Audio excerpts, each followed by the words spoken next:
Okay, Mavis. Well, we're finally here. We've talked about this day for so long. Yes. My name is Jackie Banks for the audience, and this is Mavis Asare. And today we're going to talk a little bit and find out some fascinating things about, first of all, who Mavis is, what she does, fashion, and a little bit about the country, Ghana, on the continent of Africa. Thank you so much, Mavis, for agreeing to come and be a part of the show and to share with us today. Thank you so much for the invite. I'm excited. Okay.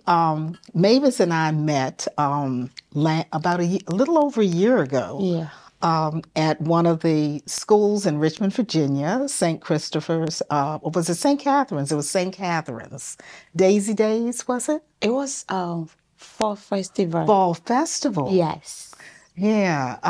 It was so many times that I went to either Daisy Days or Fall Festival when my son was in school some years ago.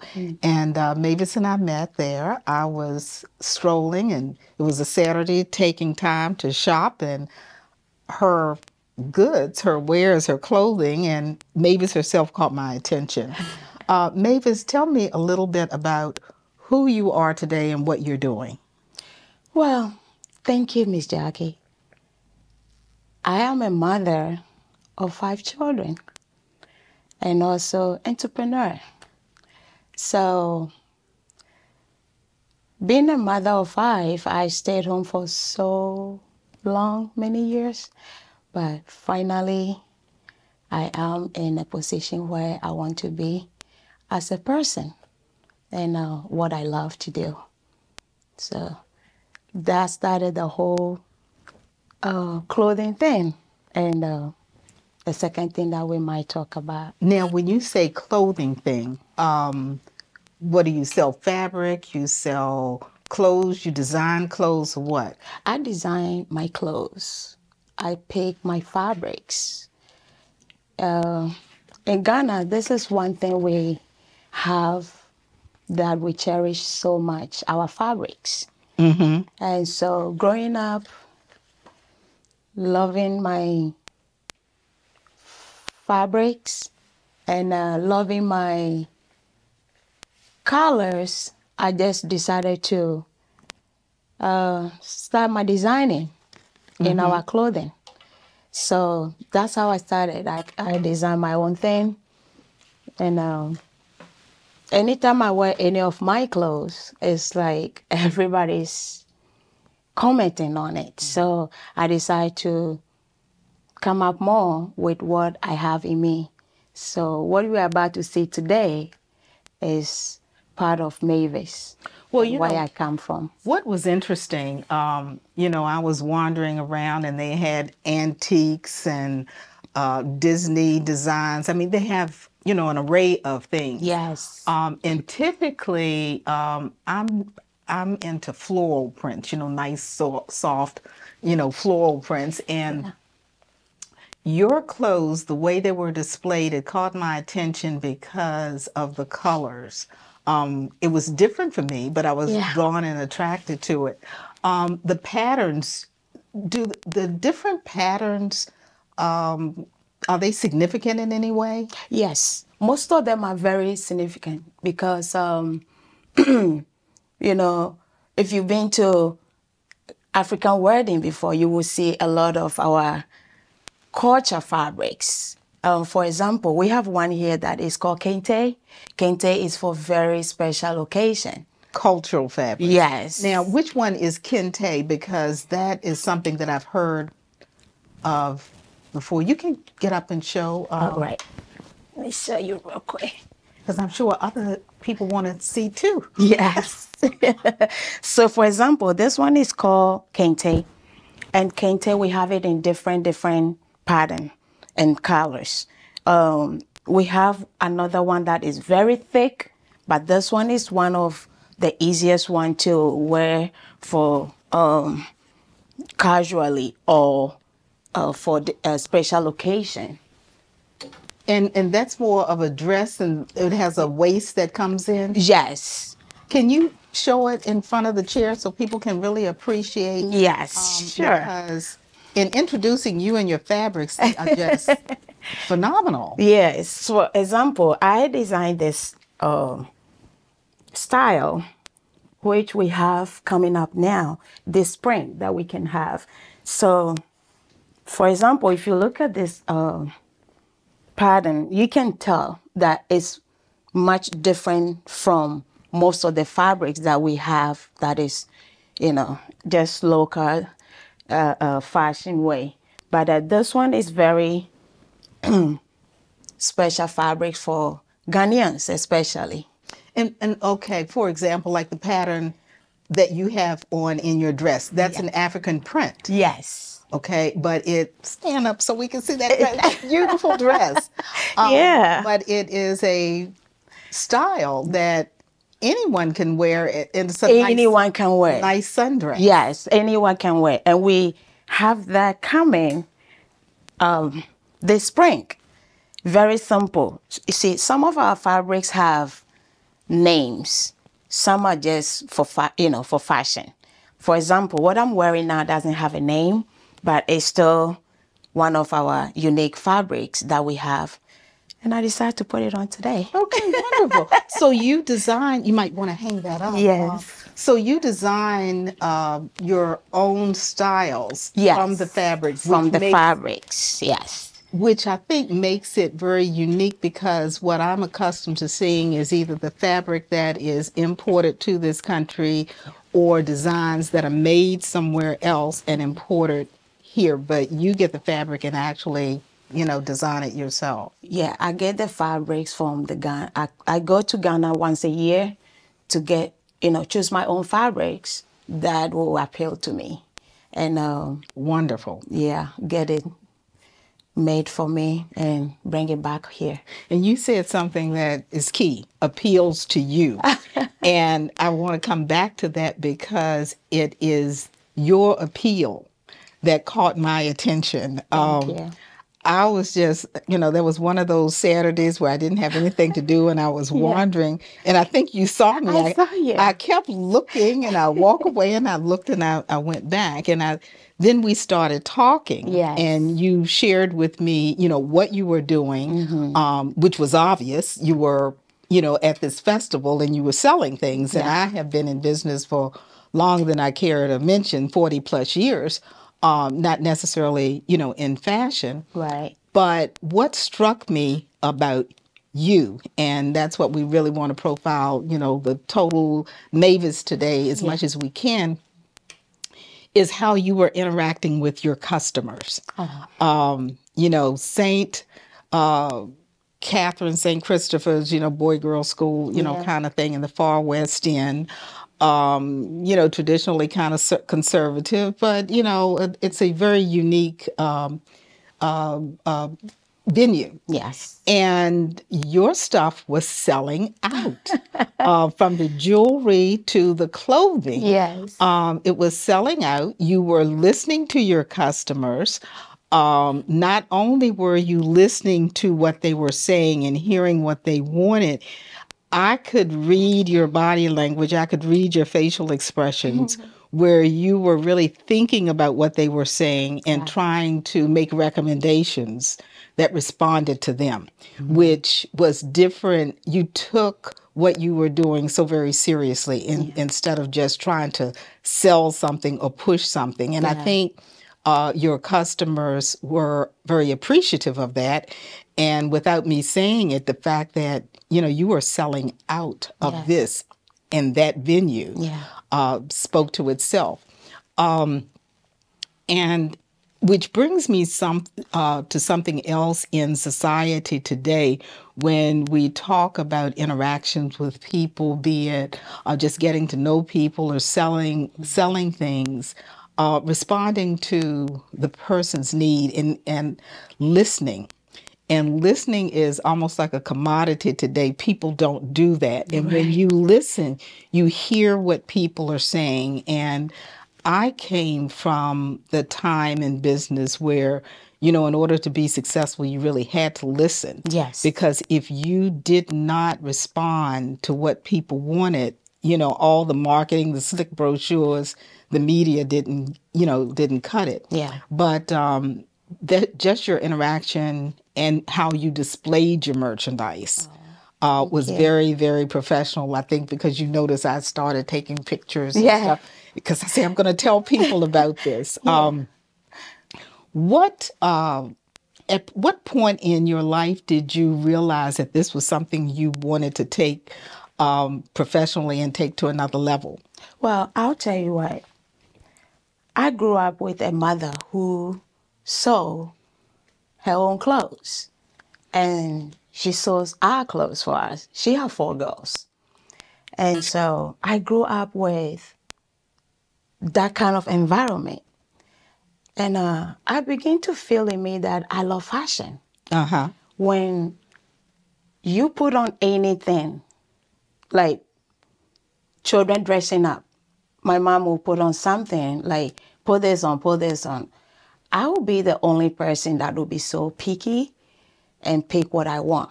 And it becomes unique. So I just knew that that's what I want to do when I get, I grow up. So that's what I did after staying home and taking care of 5 children. That those 5 children were your siblings or your children? My own children. Okay, okay. Staying home and taking care of 5 children, I just knew that that's what I want to do. So I was working on it. Sometimes I will have like a small show at home. I have friends come by and see what I got. And it was selling. So that's what really kept me in the business too.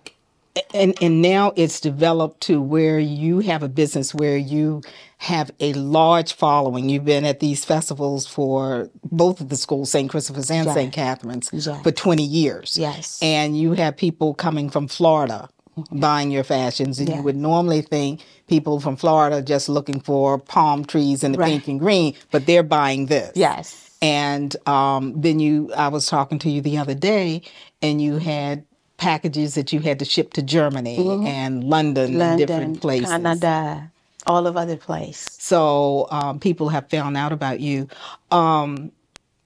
When you say, your mother had 4 girls and she used to dress you all up. Now, were you born in Ghana or born in the United States? I was born in Ghana, raised in Ghana, grew up in Ghana. Oh, wonderful. Well, what was it like growing, and you were in Ghana until what age? Well, till 30-something. Okay. All right. So most of your life, 30-something? So most of your life has been in Ghana. Yes. But we've been into this country, my family, we've been here for almost 24 years now. Okay. Yeah. But you were still in Ghana? Yes. How was it?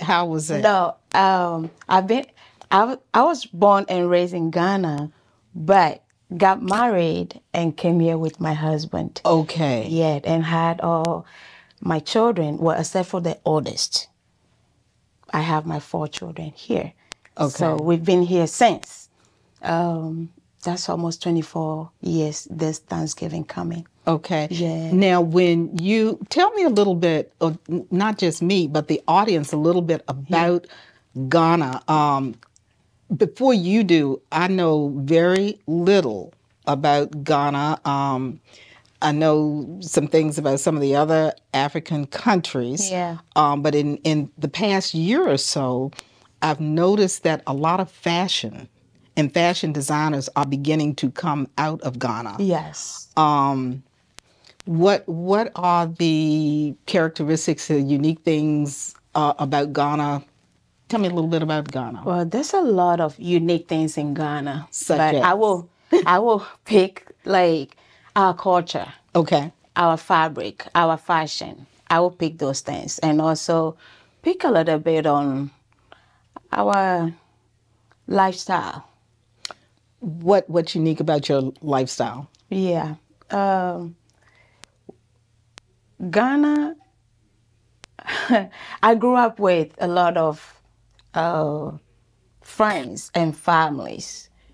But some of the people, I used to think we are all from different, we are all from one home. But I grew up to find out, oh, okay, actually we were friends, but we grew together. We are always like together. We share, we do things together. We share the lifestyle together. You can see still, it's going on still, eating together in, one place, one bowl. A friend of mine came to my house one time, saw me and my two siblings eating together. But they were from US then, came to visit. She was so surprised. They were from where? They were from US. And oh, US, yeah, okay. And they came to Ghana and visit my home and saw how we live. Mm-hmm. So what I'm saying is, our culture brings us together. We are one family. Whether you're a friend or wherever you come from, we are still a family that we do things together. And I feel like that's kind of unique about our culture. Okay. Yes. Now, you've been living in the United States for some years. You don't feel, do you do that, or you have to make a special effort to try and do things together here in the United States? Or how do you keep that culture, or get rid of it, or what do you do? Yeah, I think, well, I say this to my children. This is a different way of growing up together with them in US. We just have to do things together, but it's still a little different. I don't want to throw my culture away. Okay. But then I still have to make them comfortable and make them live the US life as well. So we mix it up. I teach them to do things together. You say you take them to do things together. Yeah. Okay. Do things together. At the same time, you know how they always want their privacy? Right. That's a little different from us. You all didn't have an issue of wanting privacy. No. I didn't grow up even knowing it's okay for you to have your privacy. We just on each other all the time. Like my mother used to say, we would say, we want to be left alone. And my mother would always say, you weren't put in this world to be left alone. Exactly. So I agree with her. And so, yeah, I didn't throw my culture away, but then it's still a little different. But I don't push it on them either. But it's both. They do both. Okay. Yeah.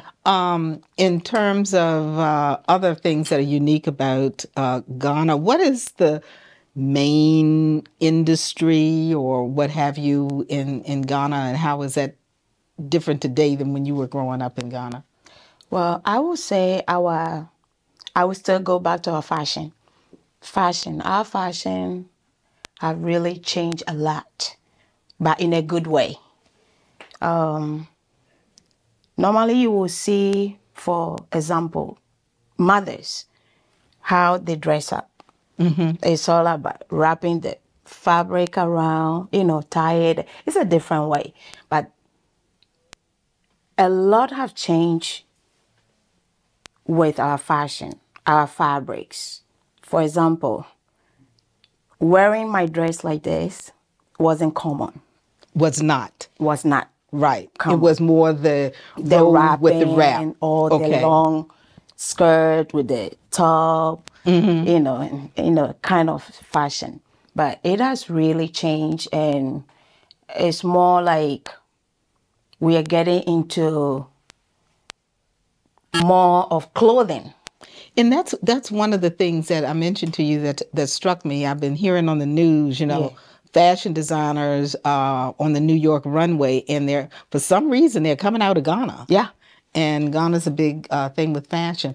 Okay, you went to school and you lived in pretty much your life in Ghana. You met your husband in Ghana, and you met him in Ghana. Yeah. And then you all moved to the United States. Yes, okay. Yes. And how was that a change for you after so many years in Ghana? I'll tell you. For the first 2 years for us in US was I was happy to be here, but then I came pregnant. And you know how you get sick sometimes as a pregnant woman. Yes. And so I wasn't enjoying, US that much. But after learning so many things about the culture and, just mingling with the people and see how their lifestyle is, I began to settle in, like relax. This is where you're going to be for the next whatever years. Now, did you all move to this area, this Richmond, Virginia area? Yes, we came straight from Ghana to Richmond, Virginia. Okay. Yes, and I love Richmond. I love Richmond. What is it that you would say to people that instill that creative bug in you from Ghana that you were able to carry to the U.S.? So what? I used to tell my friends back home that there are so many things that we never used to do, such as wearing jeans or pants. You would not think about it that much. You always think about, oh, let me get some clothes on, but one thing that I learned in US the most is, putting on some jeans. Putting on jeans, but I think, the again, coming back to you, the way people wear your clothes, it's still an air of, I would say, Southern civility. It's not the Southern, prints necessarily, right, that are natural to this country, but I think it's representative of who America is in terms of a cosmopolitan mix of people. What is the thing that you would want people to know about you most at this stage of your life? And we kind of talked about that before the taping. You asked me, can we go through the questions now so you'll know, we can go over the answers. And I said, there's no right or wrong answer. I said, because I think, people want to know, what makes you tick today? And you had said, well, you're a business person. And my response was, typically women have two roles. Once you marry, you're a family person, your wife, mother. And then if you choose to be a business person, that's a role. Or, if you went into a career such as nursing or something. But, there are, and I think equally so for men. You no longer are just a student or a young woman in America or a young man in America or what have you.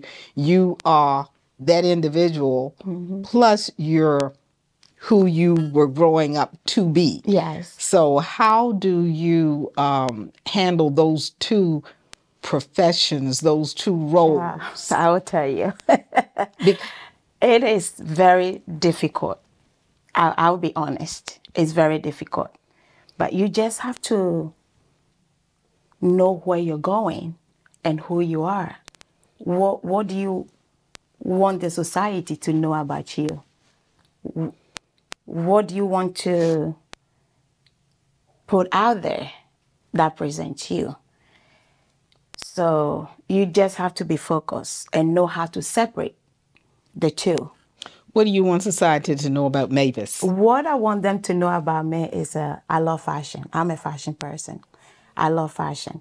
And so I want them to know Mavis as a not only African young lady in US, but also African young lady who love fashion and trying to present what I have from my country to yours. Not that you need me to paraphrase anything, but another way of saying it is, a fashion professional. Yes. With a unique African ancestry. And obviously, that history and culture better than, most people who've not been there. That's what you want people to know about Mavis, the professional person. Yes. What about Mavis the mom, what do you want people to know about you and how you juggle that role? Well, I would say having a big family was not even easy either. But I just feel like I try to focus to be the mom for many years, trying to, be there for them 24/7. I try to separate the business from mom. And the mom side, having children that go into private school is a very demanding thing. But we did it together, my husband and I. You just have to know what you need to do, take it one day at a time and keep it up. So my oldest is 32, and the youngest will be 16 very soon. So the more they, grow up, the more you can separate yourself from them bit by bit to focus on your career, which I'm doing now.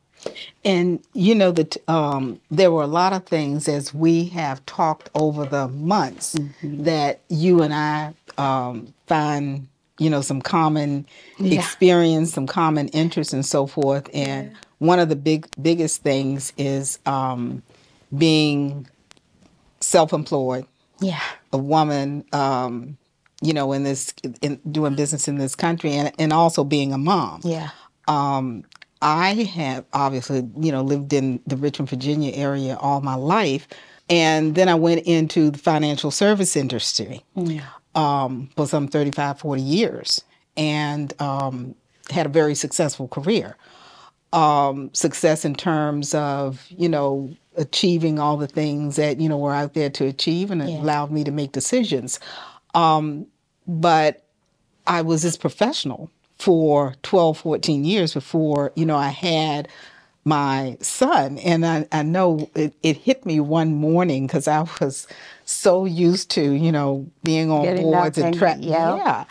And my son, he was probably not even 6 months old, and I'm getting him up at 4 or 5 in the morning, and I've got a board meeting at 7:30. And then one morning it just hit me. It's like, wait a minute. He did not come in this world to go to a 7:30 board meeting. And so at that point, I slowly rotated off of all of the professional boards that I had been on. One of them that was very significant to me was the Urban League the Richmond Urban League back in that day. And I was on that board for 11 years. And just to rotate off was real difficult. But once I did that, there became a natural focus, a natural shift to focus on being a mom. And you said something that's very key, a mom with children in private school. Yes. Public school, is wonderful. Yeah. But when you choose to put your child in private school, I mean, that's a whole additional commitment of, independently, getting the child to and fro. Yep. And activities and so forth. And I think that is when I met you and as we're introducing you today as a fashion person, as a mom, I wanted to also share with the audience some of the things that you and I have in common and why, we kind of came together. And I wanted to really have you on this show because I think you have a lot to offer. I think you're on, a definite right track. And we originally got together for coffee because you said you wanted to learn some things from me about mentoring and networking and things of that nature. And I've also shared with you after that. I said, I think I came away with more information about you and learning from you than you may have felt about me. Because it was just really fascinating, the focus that you have at this age, and a lot of people my age, when Hillary Clinton was coming along, we were in college in this late 60s, early 70s, and, that was a time where you were the first this and the first that and the first the other, where that's not so much, and we're kind of sitting back looking at the grandchildren. Yep. But one of the things that, in mentoring, and you've asked me, what could I share with you? And I try to share with so many people that I meet, particularly women, is to take care of yourself. Yes. Your health. You have to do that to take care of the family. And I know back in the early 80s when I was in business, I was fortunate enough to have 2 or 3 young ladies work for me. And I was always concerned, as I am now, with young people who are married and have families. Yeah. If something is going on in your family, whatever we're doing business-wise, we need to revamp it, put it aside. You need to get that together, because that is, one of those balls that you can't afford to drop. Yeah. And I think working with a company that I did back then, New York Life, was very focused on the quality of life for women. That was new for them. They hadn't always been like that, but they made the effort, and I think it helped me to, over the years, always focus and encourage women to acknowledge that you have a different role, that the role is different and unique.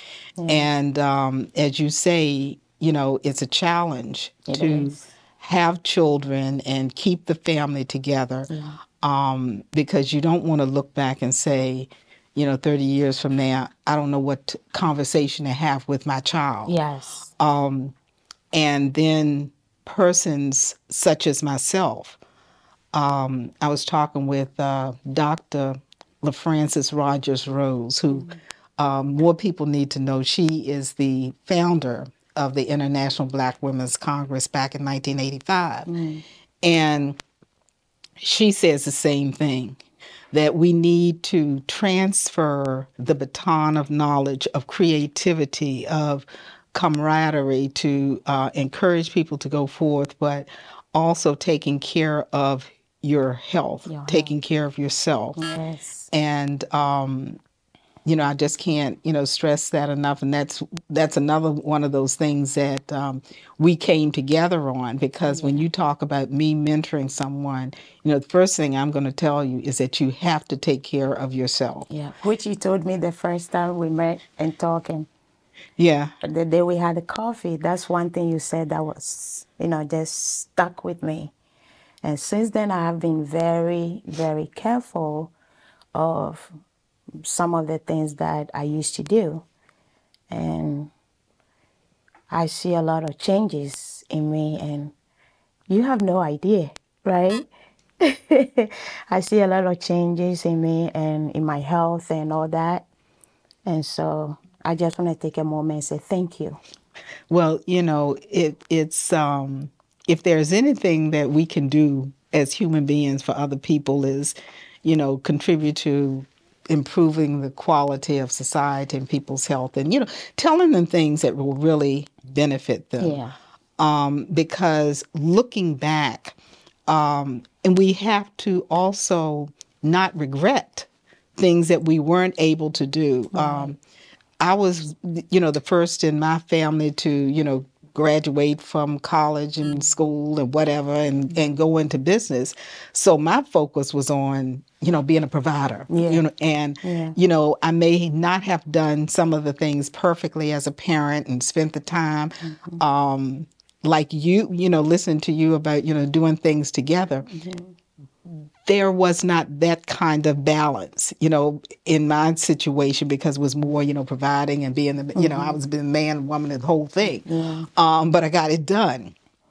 But I think in acknowledging the uniqueness of whatever you existed in, and the fact that we're here is indicative of the fact that we thrived. Yes. And I think, so often we have opportunities to speak and to share, but we're sharing on a superficial level, right, versus sharing on a sincere level that will help other people. And that's what I wanted to do with you. And when you and I talked, I said there are so many more women that want to know, well, how did I make it? You know, it was a lot of hard work. Yeah. It was perseverance. There was fear. There was time when, you know, I didn't know, and I kept on going. And it was my clients a lot of times, or a friend, or maybe an elder that you know said a word to encourage me. And if I could do the same thing for you, and as far as I think we learn from each other. Yes. Because I look at you and I see some of the things that maybe I didn't have as good a balance back then, but that's okay. Yeah. I can appreciate it in you and appreciate it, you know, maybe going forward in grandchildren's lives and things of that nature. But I think those are the kinds of things that we need to, as you say, character. Be aware of who you are, so you can help not only, you know, your children, but other people. Other people. Yes.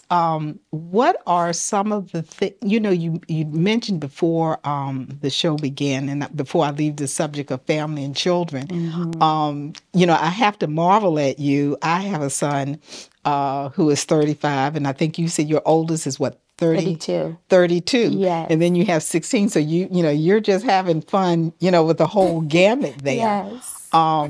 You know, and it's so you can't express the joy of each season. Yeah. You know, with them being infants, with them being in middle school, you know, and even young adults, as we were talking before this show. And this is who we are. This is who I am. This is who you are. Yes. Before the show, you know, we're both rushing, you know, to get here. We're rushing for different reasons. Yeah. You know, I am very proud to say, you know, I'm still on this side of the grass at 68 after 2 heart procedures in a year. Yeah. You know, I'm struggling, you're making sure, you know, I get here. And, you know, I don't have anything, you know, dog, cat, or children to hold me back, but it's a challenge. You know, I'm rushing to be my best, and to help give to you and others. And you're coming from a different angle. You know, you've got the kids that you've got to get to school. Yeah. You've got, and I must say this, and you should be proud with being the wife, the mother. You have the 32-year-old who graduated from Tufts University. Yes. In Boston, which I know very well, having spent, you know, years in Boston in school myself.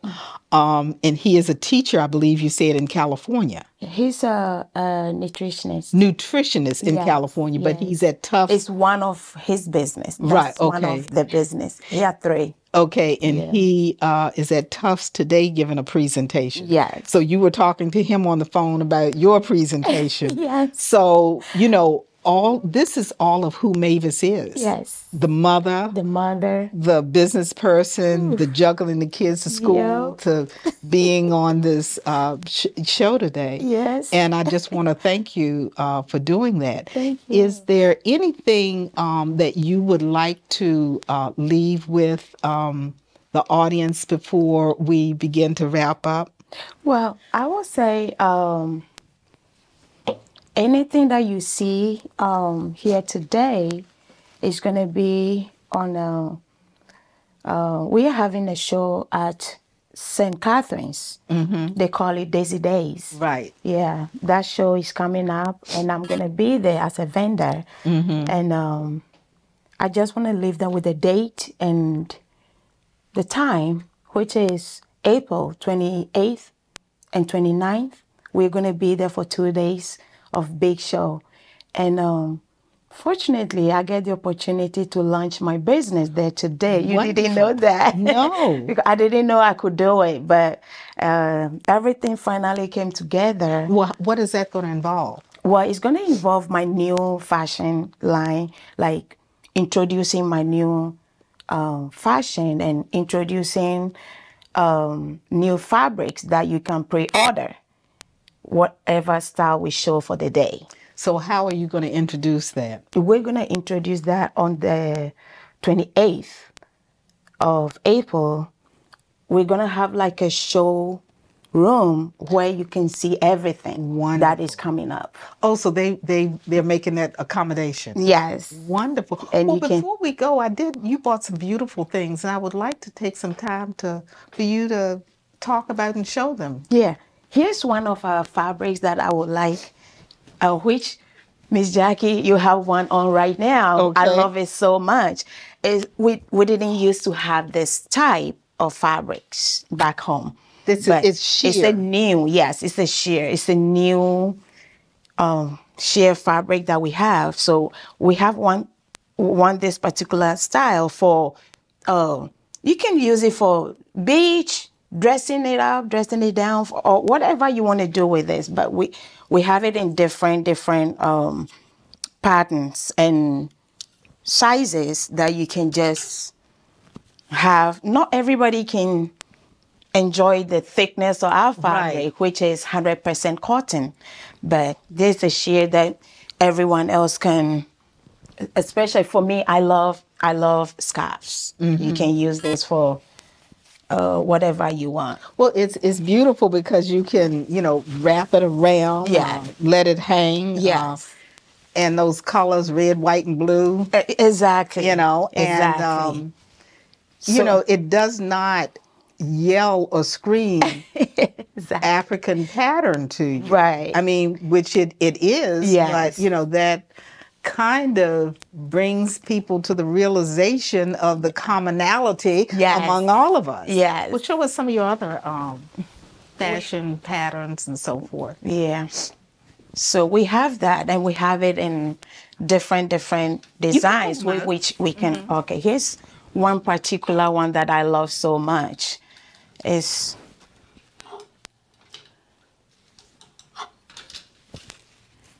Can I stand here and show it? Okay. Sure.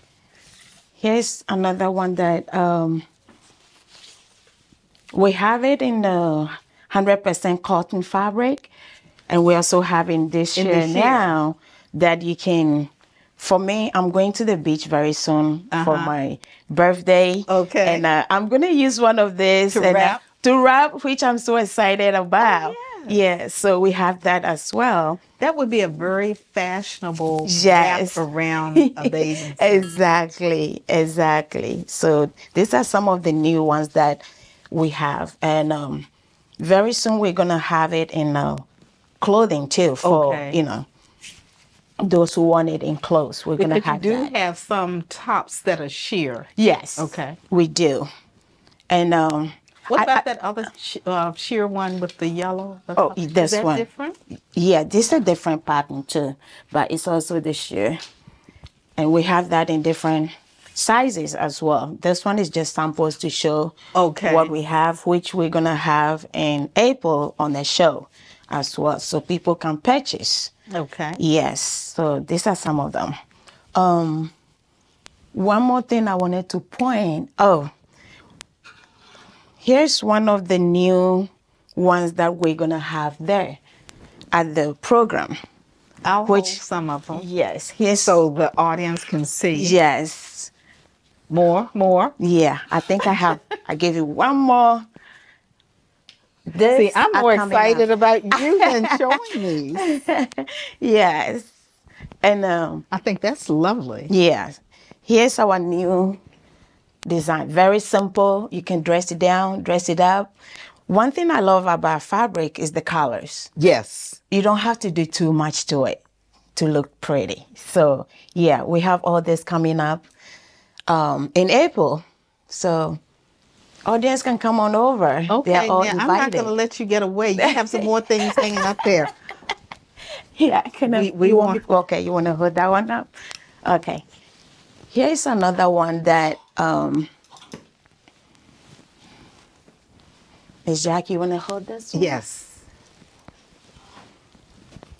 It's one of the summer wear that is very simple, but still dressy. Oh, that's lovely. Yes. This is all coming in April that you can just... You could wear that with some white jeans. White slacks. Yes, 4th of July. 4th of July. Yeah. So, yeah, all these are coming up in April that people can purchase. Okay, and you have one or two more tops there. Yes. We haven't seen it in those colors. I want to get out. Oh, yeah, this one. Yes. Yeah. It's one of my favorite fabrics that... And all of this is what, 100% cotton? Yes, ma'am. 100% cotton. Okay, Yeah. gorgeous, gorgeous, gorgeous. Bright colors, Yeah. pretty. And I'm a bright color person. Oh, thank you. Yes. Me too. I love colors. So, the unique thing about Ghana, if somebody was going to go visit there, it's hot, right? Yes, always. But the people are very friendly. From Very what friendly. you're saying, doing a lot of things together. Yes, very friendly. And it's a lot of opportunities to do things on a global scale. Yeah. Well, Mavis, before we wrap up, tell me a little bit about these products that you also have. Okay. I've used some of them. Yes. This is called Shea butter. Shea butter is a product from Ghana. So when you see it naturally, it's very thick and very hard, kind of. But I have a way of making it softer, mixing it with a lot of beautiful oils and stuff that is very good for your skin. So these are some of the things that I made from scratch. I have seen a lot of shea butters and stuff like that around town. What makes yours different from everybody else's? Mine is very different because I used to have a dry skin, including my children. And your skin is lovely. Thank you. So I started playing with the shea butter, how you can have it perfectly that will work for eczema, dry skin, stuff like that. So I went through a lot of process to choose which kind of oils that will work for me and other people as well. So mine is very unique, very different. It's not anything that you can find anywhere else. I have all my secret ingredients in here. And you're not going to tell us those secrets. No. We just have to buy the product, which is wonderful. Just buy the product. And like I said, I have used it myself. And tell me a little bit about your soaps and this. Yes, we have our sponge here. This is a sponge that we use in Ghana. Anyone that grew up in Ghana know about this sponge. Very good for your skin. It's not too hard, not too soft. Something that cleans you very well. It's good for what, exfoliating? Yes, ma'am. Okay. Yes, and then we have the black soap. Black soap is all natural product. All natural product that help your skin, especially if you have like eczema, dry skin. It cleans you. After you use black soap, you would not use many soaps that you already have in your bathroom. So it's one of the soaps that I cherish very much, and I know I have people that love it so much. Is that something you mix up yourself as well? No, that you cannot even find the original ingredients here. Oh, so this is imported. This is imported. I had to go get it from Ghana. Oh, okay. Yes. So a lot of black soaps I've seen places around town, people make them. Mm-hmm. But they're making them with ingredients that are not the real For me, my black soap comes from Ghana. Comes from Ghana. You cannot find the ingredients here. Okay. Yeah, that's what makes it so unique. And I think, one of the things when we go from who Mavis is, a business person, the educated person, mother, to the entrepreneur, is that when people, I would say this myself, when people buy your clothing, when they buy your products, they're able to have a real connection. Yes. With Ghana. Yes. Because of the authenticity. Yes. Of what you're doing. Yes, ma'am. That's the truth. Well, I thank you so much for enlightening us in terms of the fabric and your childhood, who you were. And I think it's very inspirational how your mother and your lifestyle had just kind of, inspired you to be creative. And it's your inner character and perseverance that is carrying you to the levels that you're at now and will supersede based on what I'm hearing. And is there anything that you would like to share before we leave for today? Well, I just want to say thank you so much for inviting me. Thank you for everything. Well, you have been an inspiration to me, because, I'm almost like twice your age when we go through life and we're just doing things because we have to. And I'm sure you can say the same thing. And people see things in you that you don't see in yourself. Yeah. And if it is anything positive that, I can share, I can inspire, encourage, and I say you're definitely on the right track. The key is balance in life, be sincere, maintain that civility and dignity, and continue to learn. And, your children are clearly learning from you, the success of your son and the kids in school now. And I just look forward to having more and more conversations with you that we can also share, because we've talked about business strategies and we've just talked about so much. But I didn't want to keep you to myself. I wanted to share you with others, and I wanted to share with others your incredible talent. Thank you. And look forward to them supporting you. Thank you. Well, thank you for joining us today, and look forward to you joining us in our next episode.